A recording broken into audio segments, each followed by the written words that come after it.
Minha irmã sumiu por causa do que fez com a própria filha. Minha irmã deu um monte de diuréticos para a filha antes de um concurso de beleza e depois desapareceu enquanto a menina sofria um ataque cardíaco bem no palco. Quando finalmente consegui achar minha irmã e implorei para ela contar a verdade, ela pôs a mão no peito e, ofegante, só disse: "Ela está me seguindo, me ameaçando." Eu só consegui olhar para ela sem acreditar. Isso já faz 6 semanas. Hoje de manhã, vi minha irmã chorando no ombro do advogado no tribunal. Desde pequena, ela sempre foi apaixonada por concursos de beleza. Nossa mãe obrigava ela a participar desde criança, e como era linda, quase sempre ganhava. Só que, aos 18, engravidou e nunca mais ficou com o corpo igual. Palavras dela. E teve que desistir. Infelizmente, quem acabou herdando essa obsessão foi a filha. Assim que a menina começou a andar, já era obrigada a usar salto alto demais para a idade e vestidos que arrastavam no chão. Com 4 anos, usava espartilho, sentava ereta, mãos no colo, parecendo uma mini rainha Vitória. Era de dar pena olhar. O marido da minha irmã largou dela quando a filha tinha 5 anos, porque ela inscreveu a menina às escondidas num concurso, enquanto ele viajava a trabalho. Quando voltou, pegou as duas brigando porque a menina só tinha ficado em segundo lugar. Mesmo assim, minha irmã inventou uma história e ainda conseguiu a guarda da filha. Agora eu sei o que você deve estar pensando. Por que eu não fiz nada? Boa pergunta.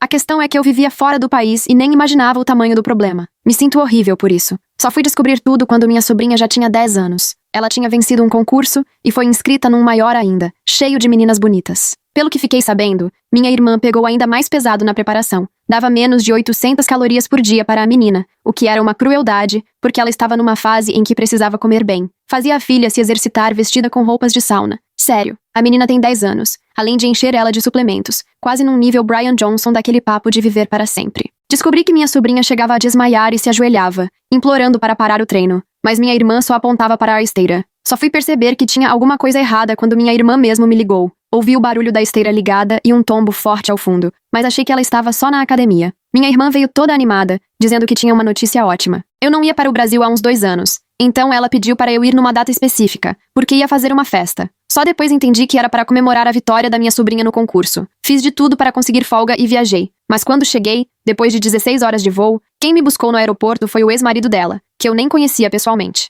Como assim? Por que ele e não minha irmã? Perguntei, mas ele só respondeu que eu precisava ver com meus próprios olhos. Me levou até o carro e, sinceramente, achei que estava entrando num esquema de sequestro. Mas não era. E para ser sincera, quase preferia que fosse, porque a verdade era ainda pior. Ele me levou direto para o hospital, e quando entrei no quarto, vi minha sobrinha, só pele e osso, olheiras profundas, dedos finíssimos. Ela estava com soro, em estado crítico. Corri para ver como ela estava, e quando olhei para o ex da minha irmã, ele chorava de verdade. Aquele homem enorme, sempre sério, chorando feito criança. Eu não sabia o que fazer. Só consegui tentar consolar ele, meio sem jeito, por uns 30 minutos, até ele conseguir me contar tudo. Ele também tinha passado os últimos 2 meses trabalhando fora, enquanto minha irmã preparava a menina, mentindo descaradamente para ele sobre o que estava fazendo. Além das roupas de sauna e da dieta maluca que já citei, 3 dias antes do concurso minha irmã simplesmente tirou toda a comida da menina. Nada de comida, só água. O objetivo era deixar cada costela aparente. Repito, cada costela. E como se não bastasse, poucas horas antes do concurso, ela deu para a filha um punhado de diuréticos fortíssimos. Para quem não sabe, diuréticos tiram toda a água do corpo e podem causar morte súbita por ataque cardíaco. E ela deu vários de uma vez só. O resultado era previsível. Assim que minha sobrinha pisou no palco, as luzes a deixaram zonza e o corpo não aguentou. O coração parou. Ela caiu de salto alto, despencou do palco, quase 1 metro de altura, direto no pescoço. Por um milagre, foi só uma torção. Os médicos disseram que não deve ficar sequela. Mesmo assim, minha sobrinha teve um ataque cardíaco no palco. E minha irmã, ninguém sabe, sumiu. Não estava lá quando chamaram a ambulância, não foi ao hospital, nem sequer foi ver a filha. O ex-marido só ficou sabendo porque, como minha irmã era o contato de emergência e não atendeu depois de 25 ligações, o hospital acabou ligando para ele, que pegou o primeiro voo de volta. Agora estou aqui, do lado da cama da minha sobrinha. Parece que graças a Deus ela vai ficar bem, mas contei tudo para a família e todo mundo está atrás da minha irmã. Quando a encontrarmos, que Deus tenha piedade dela. Os aparelhos continuavam apitando ritmados enquanto eu segurava a mãozinha dela, sentindo ossos que nem deveriam aparecer, de tão fina que estava. Brian não parava de andar de um lado para o outro atrás de mim, cada passo ecoando no chão de linóleo. Nenhum de nós falava sobre o que era óbvio. Sarah tinha dado diuréticos suficientes para qualquer adulto ficar em alerta. Meu celular vibrou. Número desconhecido. Quase deixei para lá, mas algo me fez atender bem quando a enfermeira ajeitava o soro. A mensagem me gelou por dentro. Como está minha bebê, Sarah? Lógico que ela ia usar um celular descartável. A enfermeira sorriu, dizendo como era bonito ver nossa família tão presente, e eu só consegui forçar um sorriso e acenar, fingindo que estava tudo certo, enquanto a mensagem da minha irmã parecia queimar na tela. Meus dedos tremiam para responder. Onde você está? Ela quase morreu. Foi nessa hora que a porta se abriu. Uma mulher de roupa social entrou, prancheta na mão e o crachá dizendo Serviço de Proteção à Criança. Ela tinha escutado meu desabafo do corredor e lançou um olhar sério de Brian para mim. Preciso fazer algumas perguntas sobre os cuidados com a criança. Ela avisou, observando meu rosto ainda vermelho e minhas mãos trêmulas. E quero começar entendendo por que você está tão abalada emocionalmente ao lidar com essa paciente tão frágil. Brian tentou intervir, se adiantando para explicar, mas ela ergueu a mão, pedindo silêncio. O olhar dela continuou firme em mim, a pessoa que havia perdido a cabeça em plena ala infantil. A próxima hora foi um malabarismo de meias-verdades e justificativas. A funcionária do conselho tutelar fazia anotações enquanto eu tentava explicar minha experiência trabalhando fora do país, o contato distante com minha sobrinha e o choque ao descobrir a gravidade do que estava acontecendo. Cada vez que eu admitia algo que não sabia, era como se ela tivesse mais certeza da história que já estava formando na cabeça. Sarah era só uma mãe solteira sobrecarregada, e eu, a tia ausente que agora queria se meter no meio da confusão. Fomos interrompidos por uma batida na porta. O capelão do hospital entrou segurando uma sacola plástica transparente, com um vestido de concurso infantil e alguns acessórios dentro. Ele precisava de alguém da família para assinar a retirada das coisas, mas, ao checar a papelada, franziu o rosto e explicou, sem jeito. Desculpe, mas só a Sarah Dawson pode retirar estes itens, a menos que você tenha algum documento que comprove a guarda. Vi o maxilar do Brian travar. Nós dois sabíamos que ele podia perfeitamente falsificar a assinatura da Sarah. Ele já tinha feito isso várias vezes nas papeladas de custódia. Só que, com o conselho tutelar ali, qualquer deslize destruiria toda a nossa credibilidade. O vestido ficou pendurado ali na sacola, lantejoulas brilhando sob a luz fria do hospital, uma prova fora do nosso alcance. Meu celular vibrou de novo. Era a vizinha da Sarah. Tinha movimento na casa. Alguém estava lá, com certeza. Senti o coração disparar. Talvez aquela fosse nossa chance de encontrar alguma resposta ou alguma prova do que tinha acontecido com a menina. Mas, de repente, os monitores começaram a apitar. A enfermeira entrou correndo e avisou que iam levar minha sobrinha para uma tomografia de emergência. O inchaço pela queda precisava ser avaliado na hora. Olhei para o Brian, depois para o celular, depois para minha sobrinha sendo preparada para o exame. Vai, ele sussurrou baixinho. Eu fico com ela. Neguei com a cabeça. Por mais que fosse importante descobrir o que acontecia na casa da Sarah, nenhum indício valia mais do que estar ali caso algo desse errado. Fui atrás da maca, vendo o rostinho dela desaparecer dentro da máquina de ressonância. Esperei 2 horas naquela sala gelada, sabendo que, enquanto isso, a Sarah provavelmente estava na casa, dando um jeito de apagar qualquer rastro do abuso. O celular não parava de vibrar com notificações. De repente, o Facebook da Sarah estava cheio de posts antigos, fotos e legendas do tipo rezando pelo meu anjinho e Deus, me ajuda nesse momento difícil. Chovia comentário. Apoio de mães de concurso, orações de amigas da igreja, gente oferecendo ajuda e sem ideia de nada do que realmente acontecia. Cada post era cuidadosamente calculado, feito para construir a imagem da mãe dedicada e sofredora. Quando finalmente voltamos para o quarto, tudo aconteceu ao mesmo tempo. Os monitores mostravam que a pressão da minha sobrinha estava despencando. A enfermeira chamou o médico correndo. Brian tentava manter a menina acordada. No meio do caos, meu telefone tocou. Número desconhecido. Aqui é Catherine Hobart, do escritório Hobart e Associados. A voz era seca. Estou representando Sarah Johnson em questões de guarda. Fiquei sabendo que você está fazendo acusações graves. Desliguei na hora. Claro que a Sarah já tinha contratado uma advogada. Antes que eu pudesse me recompor, outra funcionária entrou no quarto. Crachá diferente, mas mesma prancheta. O conselho tutelar de novo, só que agora para uma entrevista formal. As perguntas vieram mais duras, querendo saber da minha relação com a menina, da minha ausência, da minha instabilidade emocional, tudo reforçado pelos relatos do hospital. Cada tentativa honesta de explicar só me afundava mais. Sim, fiquei 2 anos fora.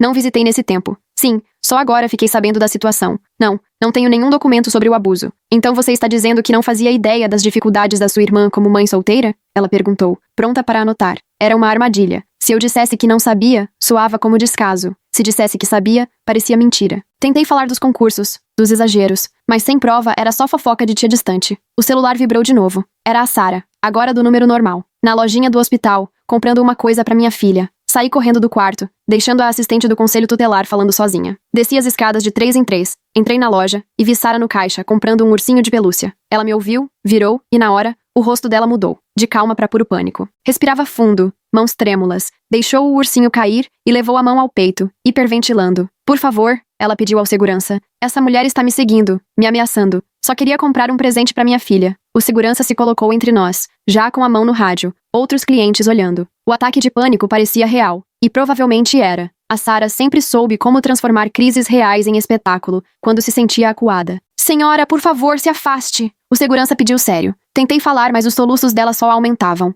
Apareceu outra mãe de concurso, Victoria alguma coisa. Reconheci pelo nome nos comentários do Facebook. Ela correu, abraçou a Sarah e me olhou com um desprezo que doía. Já não basta o que você fez? Ela disparou. Essa mulher vivendo um inferno e você ainda atrás dela? O segurança já pedia reforço. Não tive alternativa. Recuei, andando de costas, vendo Sarah se apoiar no abraço da amiga. Era o teatro perfeito. A amiga preocupada, a mãe em desespero, a parente agressiva causando escândalo. Quando cheguei na escada, o celular tocou. Mãe, o que está acontecendo? Ela foi direta. A Sarah acabou de me ligar chorando. Disse que você está tendo outra crise, igual quando seu pai morreu. Ela está preocupada, querida. Todos estamos. Aquilo me atingiu em cheio. Mais uma crise. Igual a de quando o papai morreu. A Sarah já vinha semeando desconfianças, relembrando todo mundo do jeito estranho que eu fiquei depois que perdi meu pai, há 2 anos, quando bati o pé dizendo que a morte dele não tinha sido natural, que alguém tinha culpa. Eu estava errada naquele tempo, tomada pela dor, buscando explicações onde não havia. Mãe, ela está mentindo. Ela quase ligou para a filha. Se tivesse dado. Chega. A voz da minha mãe cortou firme. Chega. Eu entendo que você está abalada com o acidente da sua sobrinha, mas acusar sua irmã de fazer mal à própria filha foi exatamente o que aconteceu antes. Você precisa de ajuda. A ligação terminou ali. Fiquei parada na escada, digerindo o quanto a Sarah já tinha armado cada detalhe. Agora, qualquer atitude minha seria enxergada pelo filtro que ela mesma construiu. A tia instável, sumida há anos, que reaparece no meio de uma crise e começa a jogar acusações absurdas. Lá no quarto, o Brian discutia com alguém no telefone. Provavelmente a ex. Do pouco que ouvi, era uma briga por ele faltar ao trabalho, por escolher se meter no drama da minha família ao invés de ficar com os filhos. Ele desligou com um olhar cansado. Ela disse que se eu não voltar para casa amanhã, vai pedir o divórcio, murmurou. Falou que não quer nossos filhos perto dessa confusão. A assistente do conselho tutelar tinha deixado um cartão. Viriam entrevistas, investigações, tudo girando em torno da dinâmica da família, do meu sumiço e do meu retorno inesperado, do passado da Sarah como mãe solteira que criou a filha sozinha, trabalhando feito louca para pagar concurso de beleza. Meu celular vibrou e vi a imprensa local noticiando a história, não como abuso, mas como acidente trágico no concurso e briga de família no hospital. Alguém tinha gravado eu correndo atrás da Sarah até a loja de presentes. O vídeo mostrava o que ela queria, uma mulher fora de si, perseguindo uma mãe enlutada. A noite caiu e o quadro da minha sobrinha seguia estável. O Brian foi embora tentar salvar o casamento, prometendo voltar cedo. Fiquei sozinha na cadeira, ao lado da cama dela, olhando para os monitores, segurando sua mão, sentindo que cada minuto ali era tempo para Sarah se fortalecer. A bolsa do fotógrafo do evento ainda estava jogada no canto, onde o Brian deixou depois de trazer do concurso. Dentro, quase escondido pelo plástico, tinha um cartão de memória, fotos de antes do show, provas de como minha sobrinha estava nos momentos finais antes de desmaiar. Mas eu não podia mexer. Se quebrasse a cadeia de custódia, qualquer evidência seria anulada e ainda daria munição para Sarah dizer que eu, desesperada para provar minha teoria, estraguei a investigação. Chegou uma mensagem de número desconhecido. Olha a página Orações pela Princesa do Concurso. Fui ver. O grupo do Facebook estava pegando fogo. O vídeo na loja já tinha sido compartilhado dezenas de vezes. Comentários pedindo ordem de restrição, falando para eu ser proibida de entrar no hospital, para proteger aquela mãe sofrida da irmã desequilibrada. Reconheci nomes nos comentários. Vizinhos, gente que conheço há anos, todo mundo do lado da mãe enlutada contra a tia sumida, que aparece fazendo escândalo. A Sarah tinha ganhado essa rodada. Mas ao olhar o rosto da minha sobrinha, os hematomas quase escondidos debaixo do avental do hospital, o soro mantendo um corpinho à beira da morte por fome, eu sabia que não podia desistir. O amanhã traria novas batalhas. A escola ia precisar atualizar os contatos de emergência, coisa que só a Sarah podia autorizar. O plano de saúde faria perguntas sobre cuidados prolongados, decisões que só a Sarah podia tomar como responsável. Todo o sistema criado para proteger crianças viraria arma nas mãos dela. Mas naquela noite, tudo que fiz foi segurar a mão da minha sobrinha e sussurrar promessas que eu nem sabia se podia cumprir. Que agora ela estava segura, que isso nunca mais ia acontecer, que de algum jeito eu daria um jeito de provar o que a mãe dela fez. Os monitores apitavam no escuro, marcando os segundos até o próximo movimento da Sarah. De manhã, uma visita inesperada apareceu. O novo namorado da Sarah surgiu na porta, flores na mão, e ao me ver sozinha com minha sobrinha, ficou entre preocupado e confuso. Se apresentou como Marcos, disse que a Sarah pediu para ele ver como a filha estava enquanto ela resolvia um assunto urgente. Observei ele colocar as flores na mesinha, reparando no jeito sincero como olhava para os monitores. Marcos comentou que conheceu a Sarah no consultório da terapeuta de luto dela, 3 semanas atrás. Me deu um frio na barriga.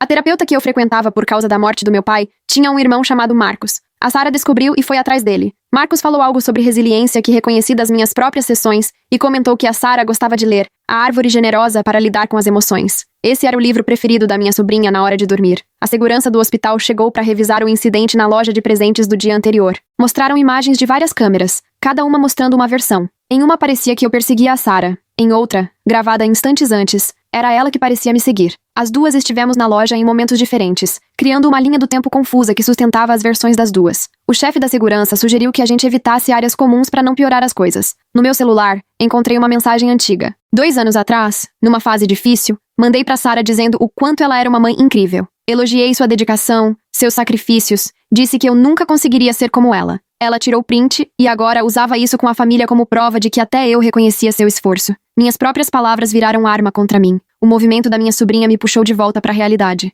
Ela abriu os olhos devagar, focou no meu rosto, olhou em volta e perguntou baixinho por que a mãe não veio com a ambulância, como tinha prometido. A inocência da pergunta dizia mais que qualquer acusação. A Sarah tinha deixado a filha sozinha no momento mais difícil, quebrando uma promessa feita a uma criança apavorada. Ouvi boatos no hospital sobre uma evidência importante. O local do concurso tinha instalado câmeras de campainha há pouco tempo, que gravavam toda a entrada e saída. Só que a dona era a mãe do Marcos. Ela pretendia ver as imagens, mas queria falar com o filho antes. Mais uma prova sob o controle da rede crescente da Sarah. O conselho tutelar voltou com a avaliação inicial. A assistente explicou que minhas denúncias poderiam parecer uma tentativa de afastar a criança da mãe no meio de uma crise de saúde. Sem provas concretas, tudo soava como se eu fosse uma parente querendo tirar vantagem da tragédia. Eles continuariam monitorando, mas o principal era garantir que a criança tivesse uma rede familiar estável, coisa que a Sarah sempre ofereceu. No meio da troca de plantão, reparei na dica de senha da Sarah num formulário médico que o Brian tinha deixado incompleto. Era uma referência à data da vitória dela em um concurso que ela adorava. Usei essa pista para acessar o portal do paciente antes que a Sarah trocasse os contatos de emergência.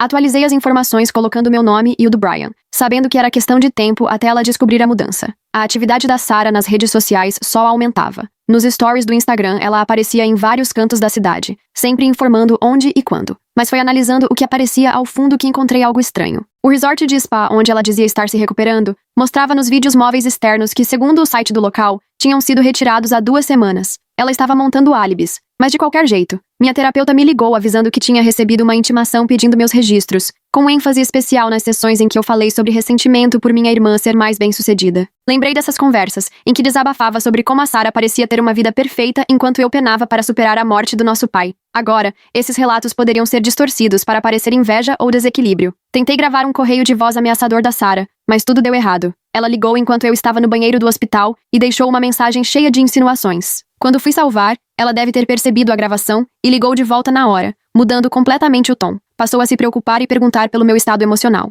Ficava claro que as aulas de voz dos tempos de concurso ainda davam frutos. Tamanha era a habilidade com que ela controlava cada sílaba. Depois de mais uma discussão, a equipe de segurança do hospital me barrou. Sarah apareceu toda maternal, fingindo que só queria pegar as coisas da filha no quarto. Quando tentei impedir a entrada dela, os seguranças entenderam como atitude agressiva minha. Durante a conversa, Sarah encenou perfeitamente, dizendo que só queria o bichinho de pelúcia favorito para consolar a filha quando ela acordasse. Acabei liberada com uma advertência enquanto ela saiu carregando uma sacola cheia das coisas da minha sobrinha. A enfermeira que antes tinha me apoiado me chamou de lado no intervalo. Explicou que a administração do hospital recebeu uma denúncia anônima de que a equipe estaria vazando informações do caso. O emprego dela estava por um fio, e ela não podia mais arriscar o sustento da família para me ajudar. Mais uma aliada que eu perdia para a estratégia da Sarah. As postagens da Sarah nas redes sociais começaram a ficar sinistras. Fotos mostravam ela usando a coroa de concurso da filha, sentada no quarto da menina. Os bichinhos de pelúcia estavam todos alinhados na cama, como se fossem plateia de um espetáculo. Ela parecia viver uma fantasia enquanto a filha estava hospitalizada. A proposta de visita supervisionada chegou pelo advogado da Sarah.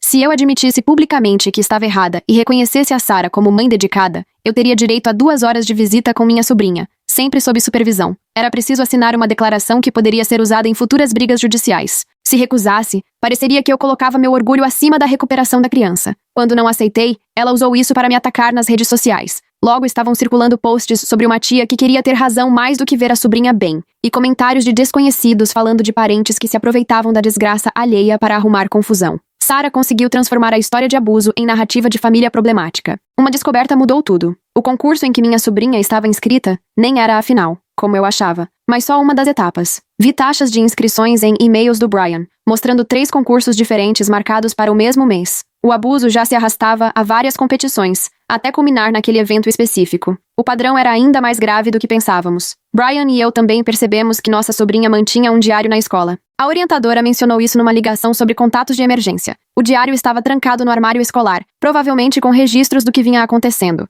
Só que nenhum de nós tinha autoridade para pegar sem ordem judicial ou consentimento da Sarah. Aquilo que achei que era prova de exercício forçado acabou sendo mais complexo. Um vídeo salvo na nuvem da Sarah mostrava minha sobrinha implorando para treinar mais, querendo fazer a mãe se orgulhar. Era de cortar o coração ver uma criança buscando tanto a aprovação da mãe que acabava participando do próprio sofrimento. Seria quase impossível usar aquilo como prova sem sair pela culatra. Minha mãe enfrentou uma decisão impossível. Chorando, me ligou dizendo que não suportaria perder a única neta. Depois de perder o marido no ano anterior, a simples ideia de ficar longe da neta era insuportável. Embora acreditasse que tinha algo errado, ela não podia se dar ao luxo de tomar partido. O posicionamento neutro dela me fez perder um apoio fundamental, enquanto Sarah continuava com a imagem de filha atenciosa. No desespero, comecei a mapear a rede de apoio da Sarah. Fotografei quem entrava e saía da casa dela, anotei horários, procurei pontos vulneráveis. A linha ética que eu tinha me imposto foi ficando cada vez mais borrada enquanto eu tentava achar alguma vantagem contra quem ajudava Sarah a controlar tudo. Um encontro inesperado numa cafeteria pareceu até sinal do destino. A advogada da Sarah estava sentada a poucas mesas de distância,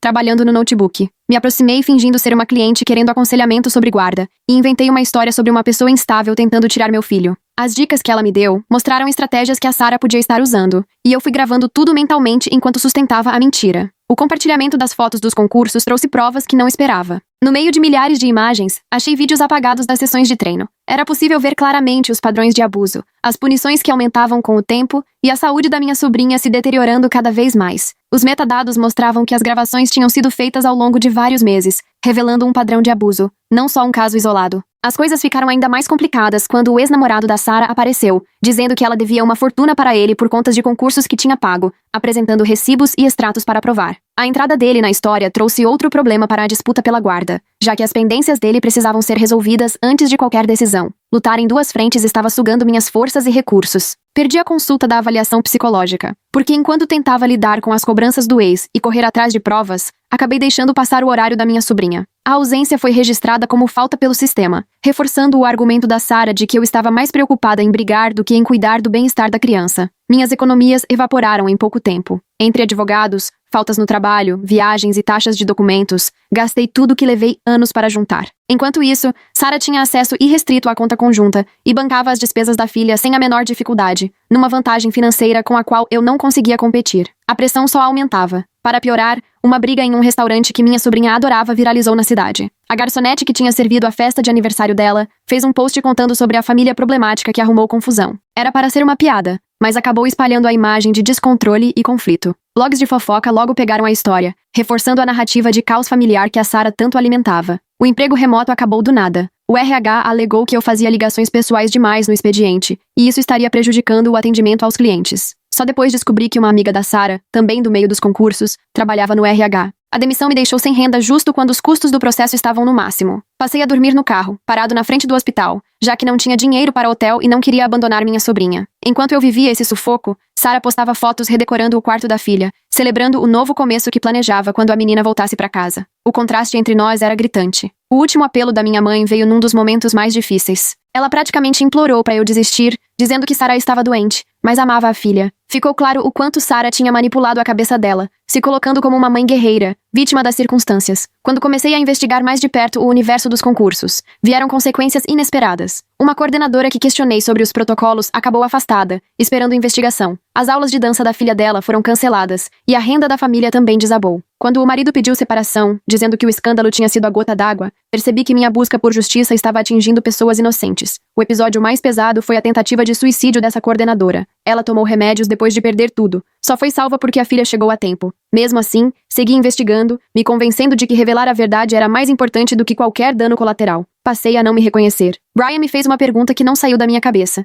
E se a Sarah só tivesse cometido um erro terrível? E se na minha ânsia de justiça, eu estivesse destruindo a última chance da nossa sobrinha de ter a mãe por perto? Fiquei 13 segundos em silêncio antes de conseguir responder. E esse tempo expôs minhas próprias dúvidas sobre todo o caminho que tinha escolhido. Admitir publicamente que não percebia a depressão do meu pai virou uma necessidade para dar exemplo. Escrevi sobre os sinais ignorados, sintomas desprezados, o quanto fiquei focada na minha própria vida para enxergar a dor dele. A intenção era mostrar como nossa família sempre varreu os problemas para debaixo do tapete, mas acabei reforçando a narrativa da Sarah de que eu jogava a culpa nos outros pelas tragédias. Ao analisar os registros do hospital, encontrei um detalhe importante. Minha sobrinha tinha se queixado de dor no peito 2 semanas antes do concurso, tudo registrado numa ida à enfermaria da escola. Sarah foi avisada, mas não procurou médico. O pior foi perceber que na nossa última ligação, eu mesma não perguntei da saúde da minha sobrinha, mesmo depois dela dizer que estava cansada. O advogado da Sarah entrou com uma petição de emergência, pedindo uma audiência para dali a 30 dias, alegando perigo imediato por causa de um parente instável. O meu advogado estava ocupado com outro caso, e eu precisava encontrar outro profissional às pressas, ou ir sozinha para a audiência. Só depois de muita análise, entendi o real motivo das atitudes de Sarah. Na cabeça dela, por ter criado a filha sozinha depois do divórcio, era a verdadeira mãe da menina, e merecia reconhecimento por todo o sacrifício. O sucesso que perdeu por causa da gravidez, o amor misturado à ambição que virou uma obsessão perigosa, capaz de justificar qualquer coisa. Chegar perto da instrutora de yoga da Sarah foi um limite que jamais imaginei cruzar. Fingi interesse em bem-estar só para tentar descobrir algo sobre o estado emocional dela. Cada aula era um exercício de disfarce. Eu já manipulava as situações com a mesma frieza que tanto criticava em Sarah. Observar a mãe da melhor amiga da minha sobrinha na saída da escola me trouxe informações valiosas. Numa conversa despretensiosa, ela comentou sobre confissões da minha sobrinha sobre a rotina em casa. Era uma informação importante, mas obtida por uma mentira que teria me horrorizado antes de tudo isso. A visita supervisionada foi ao mesmo tempo um alívio e uma derrota. Foram só 2 horas ao lado da minha sobrinha, nós duas chorando, mãos dadas em volta do corpo dela adormecida, unidas pelo amor, mas separadas por todo o resto. Aquela imagem nunca mais sairia da minha memória. A contestação da Sarah ganhou peso com a curadora nomeada pela justiça, que trouxe novas acusações sobre minha suposta obsessão, com documentos e relatos que me pintavam como uma ameaça para a recuperação da criança. Tudo o que fiz em nome da justiça virou prova de instabilidade. Tudo dependia de uma única testemunha, a professora da minha sobrinha, que percebeu as mudanças de comportamento antes do colapso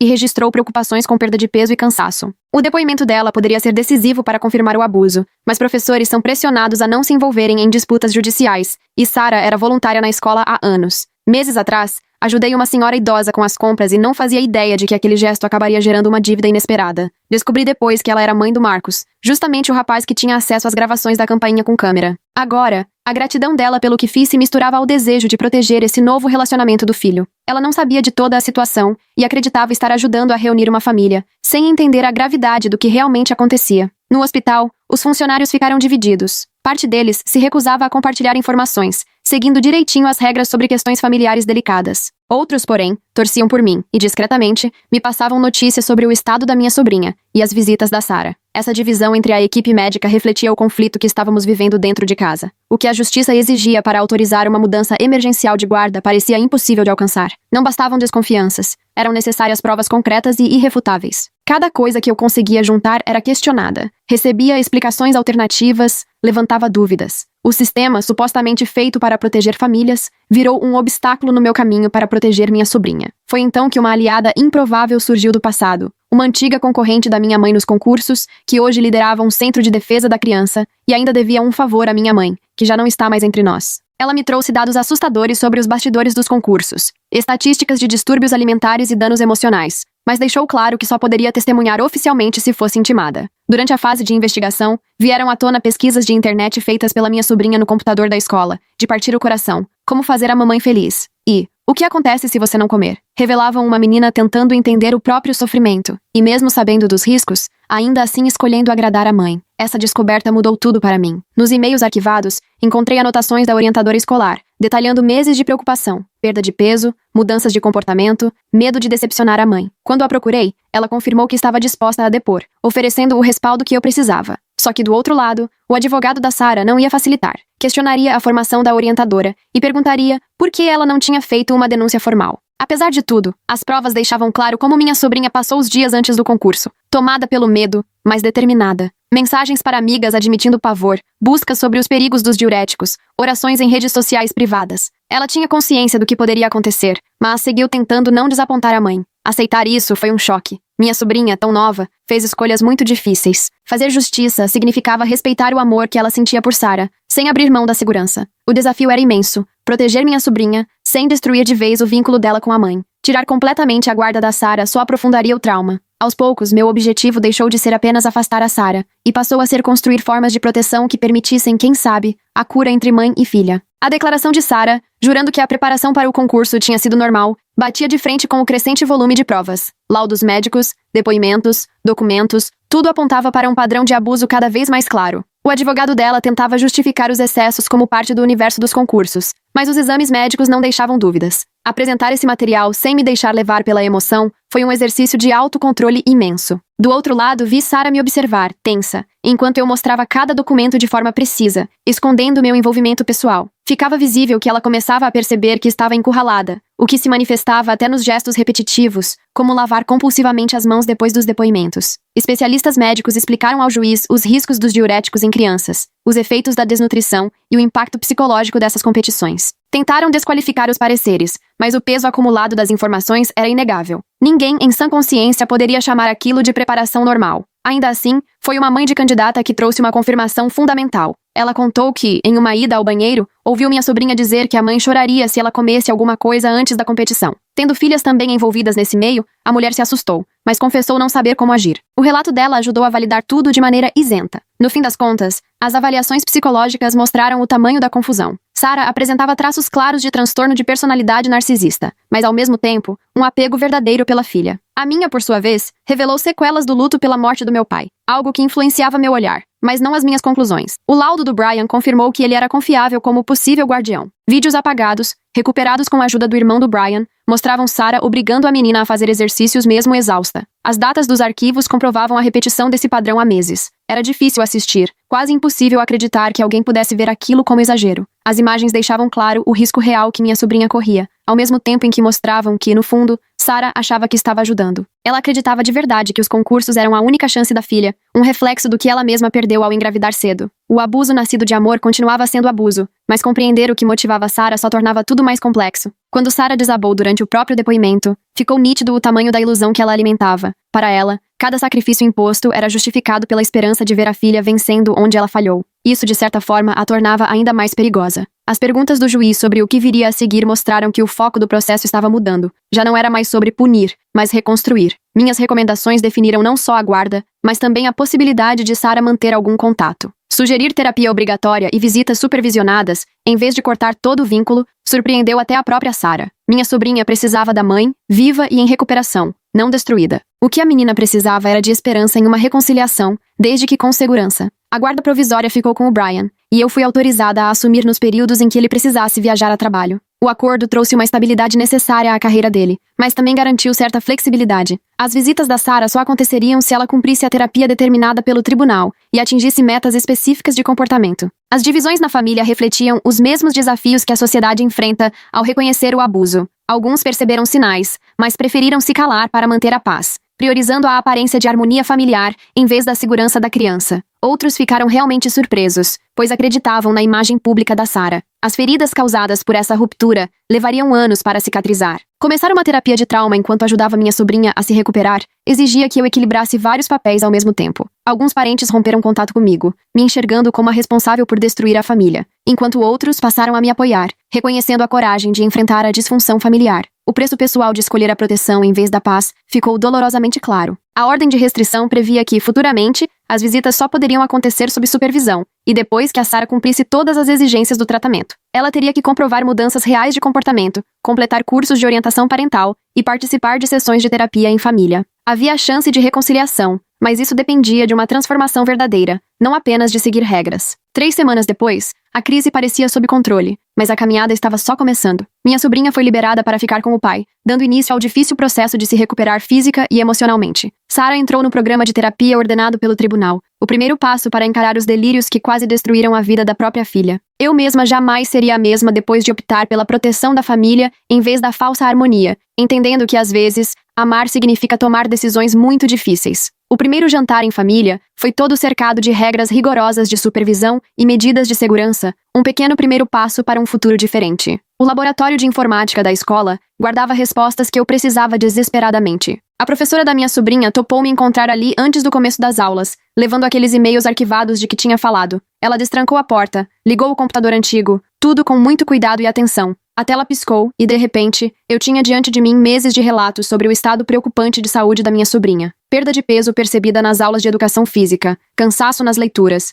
crises de ansiedade antes do almoço. A professora tinha enviado várias mensagens para a Sarah, todas escritas com o máximo de cautela para demonstrar preocupação, sem fazer acusações diretas. As respostas da Sarah eram sempre evasivas, falando de picos de crescimento, rotina puxada, estresse normal na infância. A professora então abriu outro arquivo, o histórico de buscas do computador que minha sobrinha usava. Meu estômago revirou ao ver as pesquisas. Quantidade de calorias e água. Quanto tempo alguém sobrevive sem comer. O que acontece quando o coração para. Era uma menina de 10 anos pesquisando sobre a própria morte, tentando entender o que a mãe estava fazendo com ela. Naquele momento, meu celular vibrou com uma mensagem urgente do Brian. As imagens da campainha do local do concurso tinham sido misteriosamente corrompidas. A mãe do Marcos alegou um blackout que teria danificado o sistema, mas a hora era conveniente demais. Mais uma prova perdida para a influência crescente da Sarah. A audiência de custódia se aproximava, e faltavam poucos dias. Passei a tarde revirando cada documento, cada print, cada prova que ainda não tinha sido destruída ou desacreditada. O volume de papéis e arquivos era ao mesmo tempo assustador e insuficiente. Os laudos médicos comprovavam os danos físicos,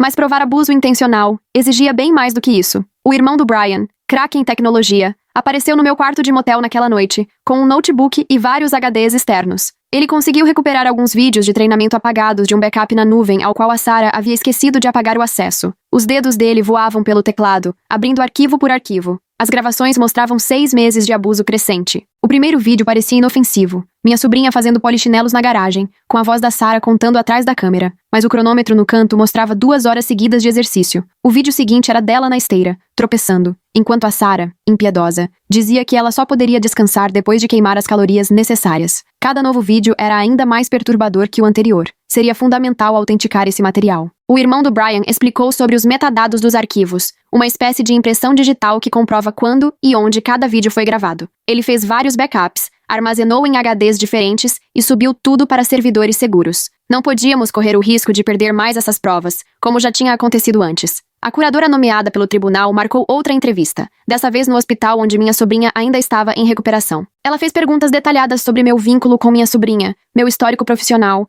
minha situação de moradia. Cada resposta parecia um campo minado, sabendo que o advogado da Sarah analisaria cada detalhe. O estado da minha sobrinha tinha melhorado o suficiente para que ela conversasse com a curadora sozinha. Fiquei esperando no corredor, espiando pela janelinha enquanto elas falavam. Minha sobrinha gesticulava muito e às vezes enxugava as lágrimas. A curadora anotava tudo, mantendo a expressão neutra e profissional, sem dar nenhuma pista do que pensava. O laudo psicológico da Sarah chegou pelo advogado dela, descrevendo-a como uma mãe dedicada, apenas ansiosa por causa do estresse, provocado pelo acidente da filha e pelo meu comportamento agressivo. Nenhuma menção aos padrões de abuso, à alimentação restritiva, às substâncias perigosas. O avaliador acreditou totalmente na versão dela. Já minha avaliação parecia honesta, mas talvez arriscada. Admiti o luto não resolvido pela perda do meu pai, a dificuldade de confiar em figuras de autoridade, sintomas de ansiedade e hipervigilância. Tudo reações normais ao trauma, segundo o avaliador, mas potencialmente problemáticas numa disputa judicial. Aquela mãe de concurso que ouviu a conversa no banheiro topou prestar depoimento sob juramento. Nos encontramos numa biblioteca pública, onde ela se sentia à vontade. Ela contou o que ouviu, a voz ainda trêmula ao repetir as palavras da minha sobrinha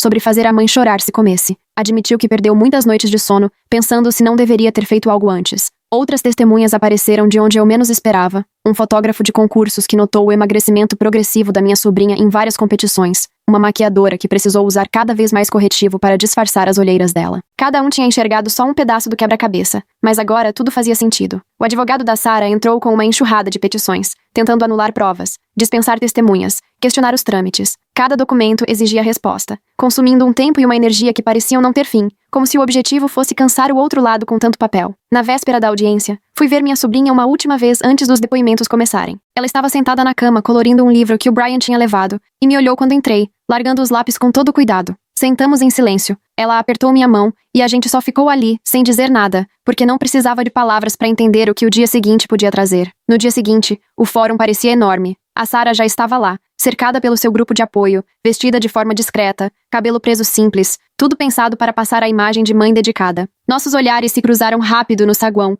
antes dela se virar e murmurar algo pro advogado. O plenário foi enchendo devagar. De um lado, famílias de outros concursos, do outro, pessoal da escola e da equipe médica. Era nítido como cada grupo escolhia um lado, querendo ou não. O oficial de justiça pediu silêncio quando o juiz entrou. As falas iniciais já mostraram o tom que a coisa ia tomar. O advogado da Sarah pintou ela como uma mãe solteira injustiçada, movida pelo amor à filha, e perseguida por uma irmã ciumenta com histórico de instabilidade emocional. Meu advogado rebateu com laudos médicos, provas claras de abuso, mostrando que minha sobrinha tinha sido levada ao extremo em nome do sucesso nos concursos. A primeira a depor foi a médica responsável por cuidar da minha sobrinha. Contou sobre a perda de peso absurda, sinais de desnutrição, remédios perigosos no organismo da criança. O advogado da Sarah tentou desqualificar o depoimento, sugerindo que talvez fosse alguma condição genética que a Sarah teria mencionado. Depois vieram especialistas. Uma cardiologista explicou como diuréticos podem causar parada cardíaca em criança. Uma nutricionista detalhou os danos da restrição severa de comida nos anos mais importantes do crescimento. E um toxicologista confirmou que a quantidade de diurético no corpo da minha sobrinha era muito maior que qualquer dose recomendada. As testemunhas da Sarah apresentaram outra narrativa. Outras mães do meio dos concursos falaram da pressão para as filhas se destacarem. Disseram que a Sarah era dedicada, mas não exagerada, igual a qualquer mãe ali. O discurso delas parecia decorado, todo mundo repetindo o mesmo argumento. Mas tudo mudou quando começaram os vídeos. O irmão do Brian foi chamado para autenticar as gravações, explicando os detalhes técnicos que provavam que era tudo legítimo. Então o tribunal assistiu a 40 minutos de imagens que resumiam 6 meses de abuso. Minha sobrinha se exercitando até a exaustão, enquanto a voz da Sarah cobrava mais esforço, menos comida, desempenho melhor. O juiz manteve a expressão neutra, mas dava para ver várias pessoas evitando olhar para a tela. Sarah subiu no banco das testemunhas tentando se defender. Falou do amor pela filha, dos sacrifícios de ser mãe solo, sonhando em dar à menina oportunidades que nunca teve. Admitiu talvez ser exigente demais, mas negou qualquer intenção de machucar. Chorou nos momentos certos. A voz falhou ao falar da sensação de ser perseguida pela família. No contra-interrogatório, começaram a aparecer rachaduras. Perguntas sobre situações específicas, consultas médicas ignoradas, sinais claros de que algo não ia bem. Ela dizia que não lembrava, que foi um mal-entendido, que faltou comunicação. Mas na hora em que mostraram mensagens dela mesma, exigindo que a filha perdesse mais peso, ficou sem resposta. Uma orientadora escolar contou sobre as mudanças de comportamento da minha sobrinha, as preocupações que registrou, as tentativas de intervir. Mostrou e-mails em que a Sarah recusava participar das reuniões, minimizava tudo, chamando de exagero. As notas da orientadora sobre as sessões revelavam uma menina morrendo de medo de decepcionar a mãe, disposta a aguentar qualquer coisa para receber aprovação. Meu depoimento veio quase no fim. Relatei como descobri o abuso, a ida ao hospital e toda a campanha que montaram para me desmoralizar. Segurei a emoção, foquei nos fatos. O advogado da Sarah tentou me atacar, dizendo que eu era ausente, que sofria de paranoia depois da perda, que meu objetivo era tirar a guarda dela. Por último, a guardiã Adli Ten apresentou seu relatório. Depois de ouvir todo mundo, analisar as provas, passar horas com minha sobrinha. O peso da opinião dela era enorme. Ela falou sobre a complexidade dos laços familiares, o amor real que acabou se transformando numa relação prejudicial, e o quanto era necessário intervir para proteger a criança sem romper completamente a família, se fosse possível. Nos argumentos finais,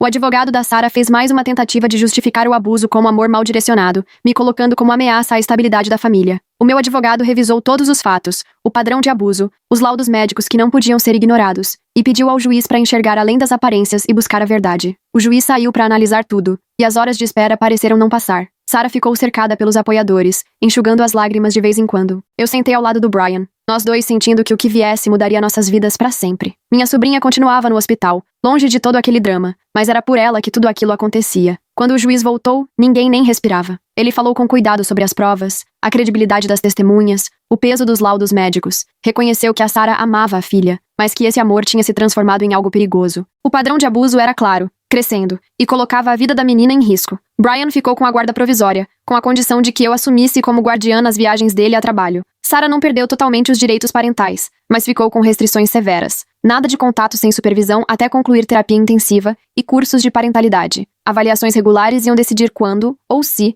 visitas mais amplas seriam permitidas. Depois disso, vieram as questões financeiras. Sarah continuaria responsável pelos gastos médicos causados pelo abuso, mas era difícil acreditar que ela conseguiria pagar diante da situação em que se encontrava. Os acordos de pensão alimentícia seriam revisados depois que ela comprovasse um emprego estável, ao fim do tratamento. Os prêmios dos concursos, que estavam guardados, passariam a ficar sob a responsabilidade do Brian, para garantir o futuro da minha sobrinha. As condições para uma eventual reunificação com a Sarah eram rígidas. Ela teria que terminar a terapia para tratar o narcisismo e os pensamentos distorcidos, fazer cursos de parentalidade voltados para o bem-estar da filha, passar por testes regulares de substâncias para garantir que não estivesse abusando de remédios, e só avançaria nas visitas supervisionadas se o terapeuta recomendasse e o juiz aprovasse. O juiz também se preocupou com a família como um todo, e sugeriu terapia para todos, assim que a Sarah mostrasse progresso no tratamento individual. Ele deixou claro que a intenção não era separar para sempre, mas sim garantir a segurança da minha sobrinha acima de tudo, tentando uma reconciliação segura se fosse possível. A reação da Sarah foi surpreendentemente contida. Nada de escândalos ou desmaios.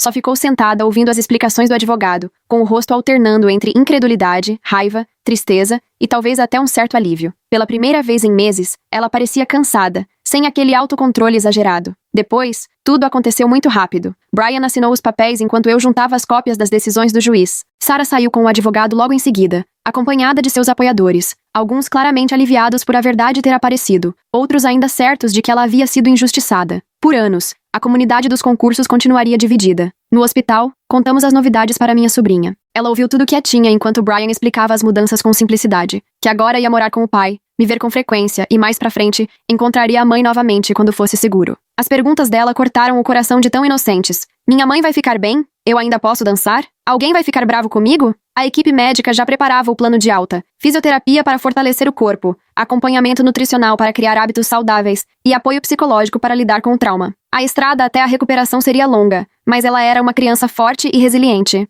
Os médicos nos tranquilizaram, dizendo que, com o apoio certo, ela conseguiria se reerguer. Para tirar as coisas da minha sobrinha da casa da Sarah, tivemos que planejar tudo com cuidado. Fomos acompanhados por um policial e encontramos o lugar exatamente como a Sarah havia deixado. Troféus nas prateleiras, vestidos de competição pendurados por cor, planilhas de treino coladas no espelho. Tudo um retrato de uma ambição que quase custou uma vida de criança. No começo, levamos só o necessário: roupas, material escolar e os brinquedos preferidos. As coisas dos concursos ficaram para decidir mais tarde, quando ela fosse maior e pudesse escolher. Guardamos em um depósito álbuns de fotos, livros de bebê e lembranças de tempos mais alegres, que talvez um dia voltassem a ter significado. A casa do Brian também precisou de ajustes para receber uma criança em tempo integral. Passamos dias arrumando o quarto dela, querendo que ficasse com cara de lar, não de abrigo passageiro. Ela escolheu tinta roxa nas paredes e estrelas que brilham no escuro no teto. Pequenas escolhas, mas que representavam liberdades enormes para quem nunca pôde decidir nada. A primeira semana não foi fácil. Pesadelos à noite, ansiedade na hora das refeições, decisões simples viravam um fardo.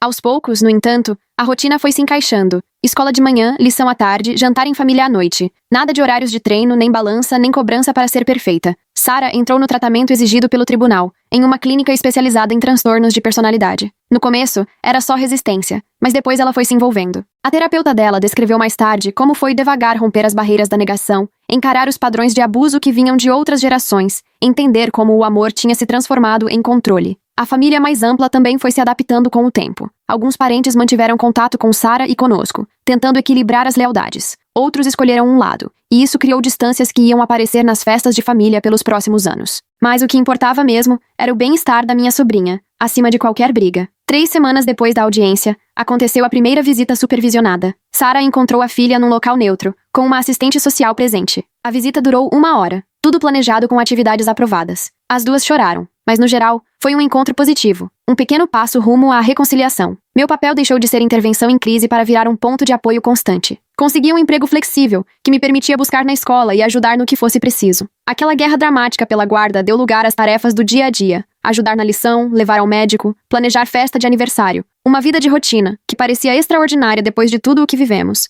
Brian também conseguiu equilibrar trabalho e paternidade solo com firmeza. O chefe dele foi compreensivo, liberando home office quando necessário. A ex-mulher dele foi se acostumando com a situação, e aos poucos, deixou minha sobrinha conviver com os filhos dela, sempre de olho. Outra família se abrindo devagar para acolher uma criança que precisava de carinho. A recuperação não foi uma linha reta. Dias bons se misturavam com recaídas. Ver um concurso de beleza na TV ainda provocava pânico. Certos alimentos continuavam difíceis. A confiança vinha aos poucos, mas era nítido o progresso. Peso de volta, risadas reaparecendo, interesses de criança que não tinham nada a ver com competição ou cobrança. O peso financeiro também foi aliviando. O plano de saúde cobriu quase tudo. O dinheiro dos concursos entrou como apoio para a terapia e imprevistos. E o que era obrigação da Sarah ficou na prática só no papel. Mas a família deu conta. No fim, dinheiro importava menos do que segurança e estabilidade. 6 meses depois, minha sobrinha participou do show de talentos da escola. Dessa vez quis cantar, não competir. Só queria dividir algo que gostava. Sem fantasia além do vestido favorito, sem coreografia inventada, só ela mesma. Não tinha jurado, só colegas e pais aplaudindo porque gostaram de vê-la feliz, não porque ela ganhou. Assisti da plateia enquanto ela se curvava, Brian gravando tudo com o celular, a mãe ausente, mas talvez assistindo o vídeo depois, na terapia.